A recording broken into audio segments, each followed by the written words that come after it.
Chaque jour, Charles et Carole vous présentent la leçon de l'école du sabbat.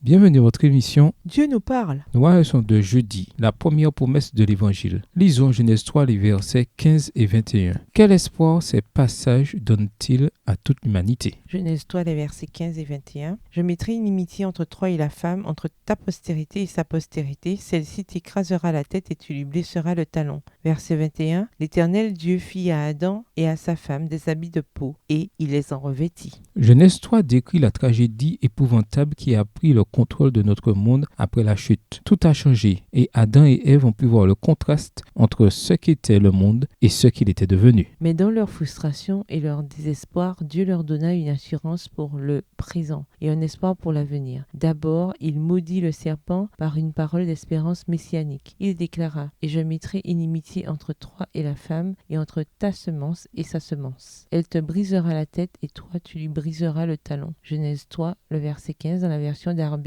Le mot inimitié en hébreu Eba implique non seulement un conflit cosmique durable entre le bien et le mal, mais aussi une répulsion individuelle envers le péché, répulsion qui a été implantée dans le cœur humain par la grâce de Dieu. Par nature, nous sommes totalement déchus, Éphésiens 2, les versets 1 et 5, et esclaves du péché, Romains 6, verset 20. Cependant, la grâce que Christ implante dans chaque vie crée en nous une inimitié contre Satan, et c'est cette inimitié, don divin venu de l'Éden, qui nous permet d'accepter sa grâce salvatrice. Sans cette grâce qui convertit et cette puissance qui renouvelle, l'humanité serait toujours captive de Satan, comme un serviteur constamment prêt à répondre aux ordres qu'on lui donne. Le Seigneur a ensuite sacrifié un animal pour illustrer cette promesse messianique, voir Genèse 3, le verset 21. Lorsque, selon les instructions qu'il avait reçues de Dieu, Adam présenta une offrande pour son péché, ce fut pour lui une expérience douloureuse. De sa propre main, il dut ôter à un être vivant une vie que Dieu seul pouvait donner et offrir un holocauste pour sa faute. Pour la première fois, il était confronté à la mort. En regardant l'innocente victime égorgée, souffrant les douleurs de l'agonie, il devait voir par la foi le Fils de Dieu que cette victime préfigurait et qui mourrait en sacrifice pour l'homme. Texte tiré du livre L'Histoire de la Rédemption, au chapitre 5 à la page 46. Lisons 2 Corinthiens 5, verset 21 et Hébreux 9, verset 28. Que nous enseigne ces textes sur ce qui fut révélé d'abord en Éden. 2 Corinthiens 5, le verset 21. Celui qui n'a point connu le péché, il l'a fait devenir péché pour nous, afin que nous devenions en lui justice de Dieu. Hébreux 9, verset 28. De même, Christ qui s'est offert une seule fois pour porter les péchés de plusieurs apparaîtra sans péché une seconde fois à ceux qui l'attendent pour leur salut. Sachant qu'il mourrait un jour, Genèse 3, les versets 19 et 22 à 24, Adam et Ève quittèrent le jardin d'Éden. Mais ils ne partirent pas nus ou avec leurs vêtements de feuilles, au verset 7.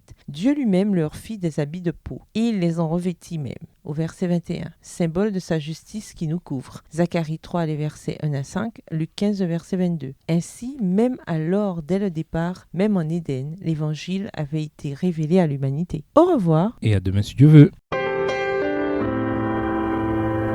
Dieu nous parle.